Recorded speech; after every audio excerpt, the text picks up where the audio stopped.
Hello guys, स्वागत है आपका अपने यूट्यूब चैनल स्टडी विद अमन कुल में। आज हम लाए हैं शिक्षा निदेशालय राष्ट्रीय राजधानी क्षेत्र दिल्ली की आंकलन कार्य पत्रक नंबर 13 जो कि क्लास 9th के लिए है। विषय आपका हिंदी है। डेट है जिसकी 27 जनवरी 2022 कर लेंगे आप। ये 2021 लिखा है, 2022। आप अपना नाम और अपनी कक्षा अध्यापक का नाम लिखेंगे। आपका जो वर्कशीट है वो 20 मार्क्स की है।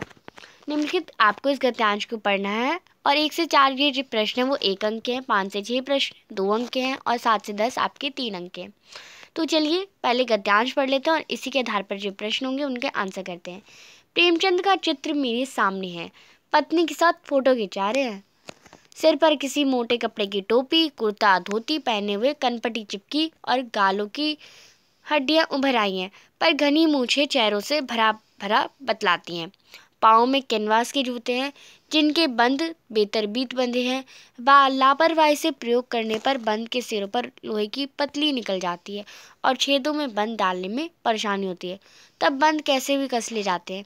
दाहिने के पाँव का जूता ठीक है मगर बाएं जूते में बड़ा छेद हो गया है जिसमें से उंगली बाहर निकल आई है।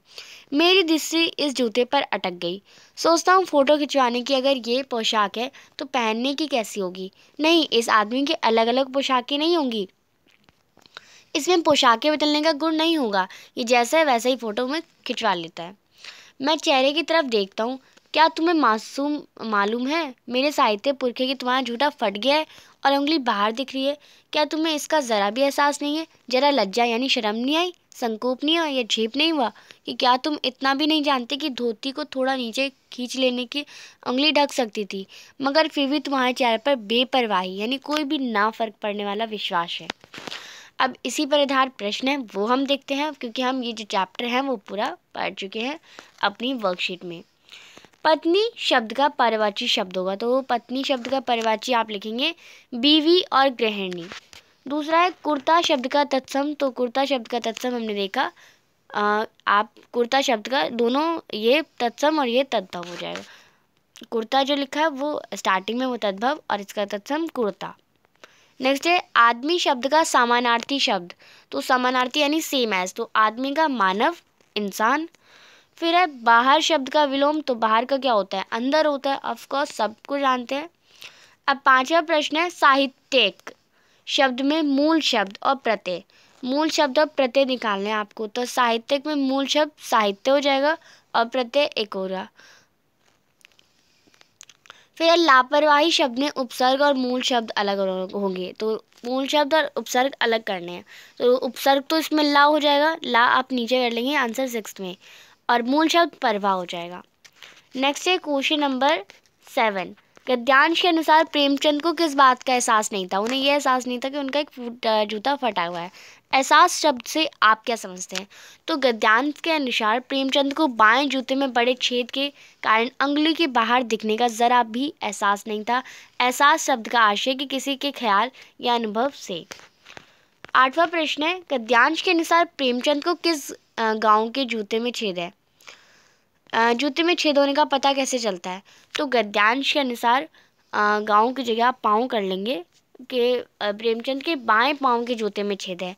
जूते में छेद होने का पता पानी के स्पर्श या गर्म होने से, कांटे या कंकड़ के चुभने तथा सर्द महसूस होने से पता चलता है। आपको भी अगर आपका कोई जूता फटा है तो आपको कैसे महसूस होगा कि या तो आप उसकी तरफ देख लेंगे या आपको कोई कुछ चुभ जाएगा, कंकड़ चुभ जाएगा, या आपको हवा लगेगी ठंडी ठंडा, बस यहाँ पे लगी और यहाँ नहीं लगेगी। तो ऑफकोर्स इन 4 उंगली में नहीं लग रही और इस वाली उंगली में लग रही है, तो आपको पता चल जाएगा कि आपका जूते में छेद है।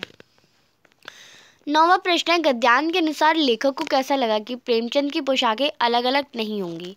तो गद्यांश के अनुसार लेखक को लगा कि इस आदमी के अलग अलग पोशाकें नहीं होंगी क्योंकि उनमें पोशाकें बदलने का गुण नहीं था। वह जैसे थे वैसे ही फोटो में खिंचवा लेते थे। 10वां प्रश्न और आखिरी प्रश्न है गद्यांश के अनुसार प्रेमचंद के साथ खिंचवाए जाने वाली फोटो में कौन है? फोटो में प्रेमचंद की पोशाक क्या है? तो गद्यांश के अनुसार प्रेमचंद के साथ खिंचाई जानी फोटो में उनकी पत्नी है। फोटो में प्रेमचंद का पोशाक सिर पर किसी मोटे कपड़े की टोपी, कुर्ता और धोती है।